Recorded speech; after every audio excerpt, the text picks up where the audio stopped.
जिस तरीके से आपने तफसील से सुना, वरिष्ठ अधिवक्ता हैं, वो बता रहे हैं कि मनमानियों पर पाबंदी, मनमानियों पर पैरा है समान नागरिक कानून। आपत्ति क्यों है आपको? देखिए मैडम, ये जो बयान कर रहे थे कॉमन सिविल कोड के बारे में, बहुत सारी अच्छी अच्छी बातें बयान कर रहे थे। अगर ड्राफ्ट में हकीकी माना में ये चीजें आती है तो बेहतर है, लेकिन आप जब ड्राफ्ट आएगा तो देखेंगे कि ये सारी बातें इसके अंदर नहीं रहेगी। और यहाँ हम ये नहीं कह रहे कि हिंदू या मुसलमान, ये कॉमन सिविल कोड का जो मसला है सारे मुल्क का मसला है, कोई हिंदू मुसलमान का नहीं है। नागास का मसला है, मिजोस का मसला है, और हिंदू जाति में कई ऐसी सभ्यताएं हैं जहां पर मुख्तलिफ कवानीन उनके पास बने हुए हैं। तो कॉमन सिविल कोड तो हिंदुस्तान में इम्प्लीट करना मुश्किल ही नहीं, मेरी नजर में नामुमकिन है, ये हो ही नहीं सकता। अब रहा सवाल कि अभी कुछ एक आपके पैनलिस्ट कह रहे थे अली 370 को अंत करना भी था, ट्रिपल तलाक के खिलाफ कानून बनाना भी था, अयोध्या में राम मंदिर का निर्माण भी था। सुनिए मैडम, हुआ ना? मैं ट्रिपल तलाक के बारे में कह रहा हूं कि ट्रिपल तलाक का कानून सुप्रीम कोर्ट ने नहीं बनाया। यहाँ पर लोगों को गुमराह किया जा रहा है। मैंने ये नहीं कहा। सुप्रीम कोर्ट ने पार्लियामेंट को डायरेक्शन दिया। मैंने नहीं कहा, मैंने कहा आपने कहा ये बातें जो मैंने गिनवाई, ये बातें जो मैंने गिनवाई, ये भी नहीं कि पहले होगा। जो नीति निर्धारक करने वाले लोग हैं उनका भी तो जिम्मा है, कुछ उन पर छोड़ दीजिए। ये डिबेट आप ये बताइए कि कमियां है कि अच्छाइयां है, आपको क्या पसंदगी है, क्या नापसंदगी है? अली कादरी जी बोलिए। जी देखिए मैडम, ये एक डिबेट है और यहाँ पर मैं अपनी राय रख सकता हूँ। मैं भी एक भारतीय हूँ, मुझे पूरा हक है बोलने का और मैं बोल रहा हूँ। रहा सवाल कि सुप्रीम कोर्ट में ऐसे हो गया, सुप्रीम कोर्ट ने कुछ नहीं किया। ट्रिपल तलाक का जो कानून है उस पे मुसलमानों के कितने नुकसानात है, औरत हो के मर्द हो, दोनों के नुकसानात उसमें रखे गए हैं। ये एक बहुत बड़ी साजिश मुसलमानों के खिलाफ की गई है और उसको फिर से एक बार सुप्रीम कोर्ट में वो कानून को चैलेंज किया गया है। जस्ट वेट एंड सी क्या होता है, देखते हैं। लेकिन ये चीज कॉमन सिविल कोड मैं नहीं समझता कि इंडिया में इम्प्लीट हो सकता है। ठीक है अश्विनी जी, एक छोटा 7 का कानून अंग्रेजों ने भारत को बांटने के लिए बनाया था।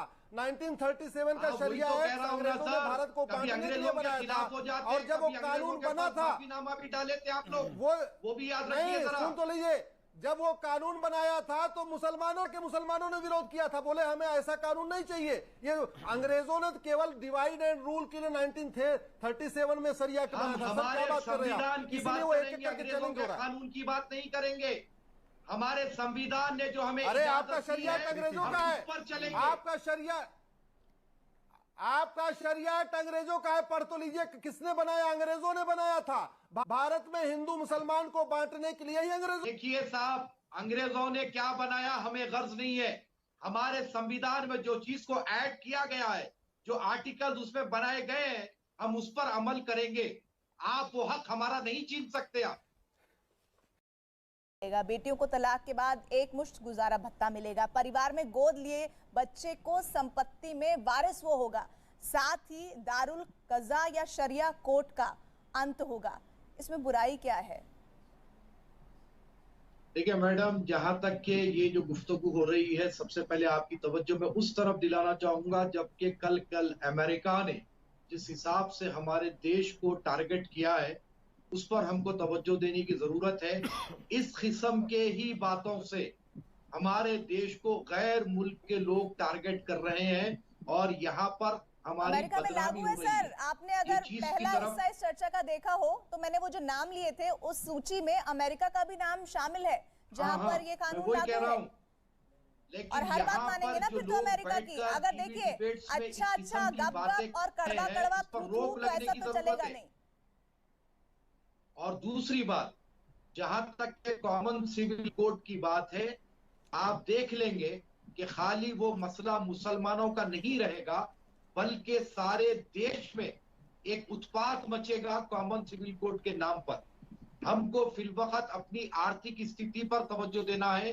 बेरोजगारी पर तवज्जो देना है। एक दिन ऐसा होगा मौलाना अली कादरी जी कि सब कुछ दुनिया खत्म हो जाएगी, ऐसा हमने कई बार सुना है। अभी आप तमाम दूसरे भी है, सुनिए एक सेकंड, अगर ऐतराज नहीं वो भी विरोध कर रहे हैं। अभी तो सिर्फ पर्सनल लॉ बोर्ड का विरोध आया है।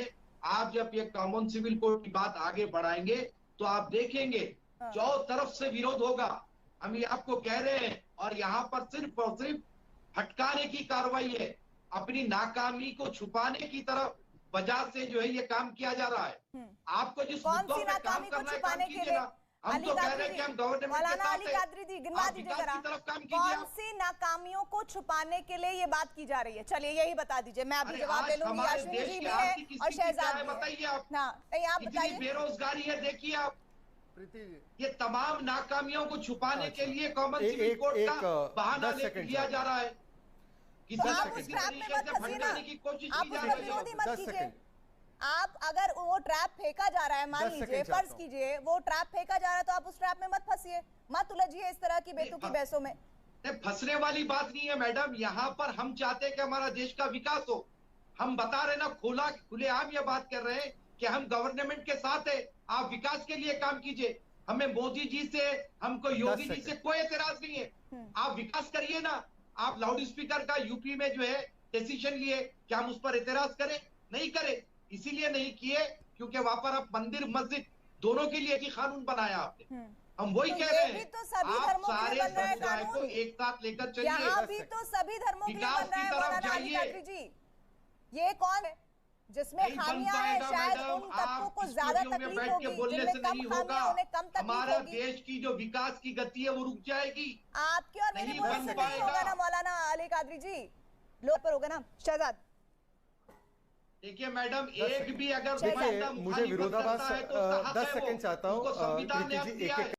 मुसलमान पकड़ा जाए या बलात्कार करता हुआ मुसलमान पकड़ा जाए तो उसकी जो पनिशमेंट होगी वो शरिया के हिसाब से होगी और हिंदू की होगी तो दूसरे पिनल आएगा। सारी दुनिया बोलिए ना, जाकर एक बार तो अर्जी करिए। ये भी बात एक बार तो अर्जी कीजिए।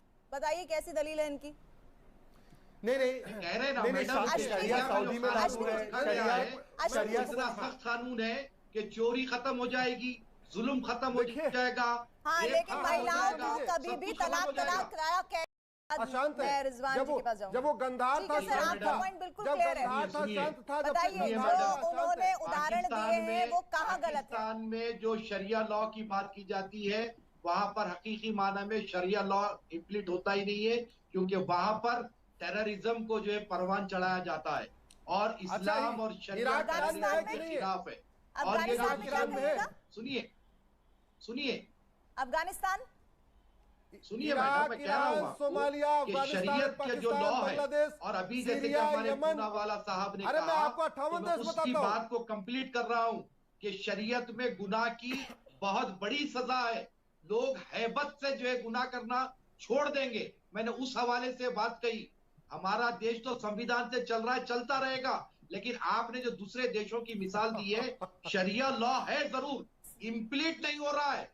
जहाँ कहीं भी आप ही अमेरिका की मिसाल दे रहे थे, आप ही ने वो नाम लिया। और सुनिए मेरी बात, देश में लोग जहाँ एकजुट होकर चुनते हैं, वो नीति निर्धारण करते हैं, उनके आधार पर चलता है।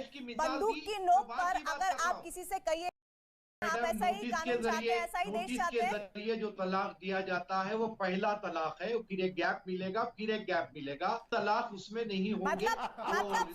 मेरे नंबर पर जाहिल तो तुम हो रिजवान, जाहिल नंबर 1 हो तुम। 3 तलाक की बात को खत्म करने की जब हुई ना, तो फिर 3 महीनों में देना है, जो कानून के हिसाब से ही देना है। तलाक का राइट तो सबके पास है। अरे खुद देना है या वकील देगा? अरे खुद देना है या तुम्हारा वकील देगा? वकील होके जाए, अरे तुम्हें देना है या तुम्हारा वकील देगा? दिया जाएगा, चिट्ठी पे देगा, चिट्ठी पे साइन करेगा। बड़े जाहिल आदमी हो भाई, बड़े जाहिल आदमी हो। कहाँ से आए हो? अपने आप को कहाँ से आए हो? अगर कोई मौकिल रहेगा तो साइन तो करेगा ना, या वकील अपनी मर्जी से भी जाएगा?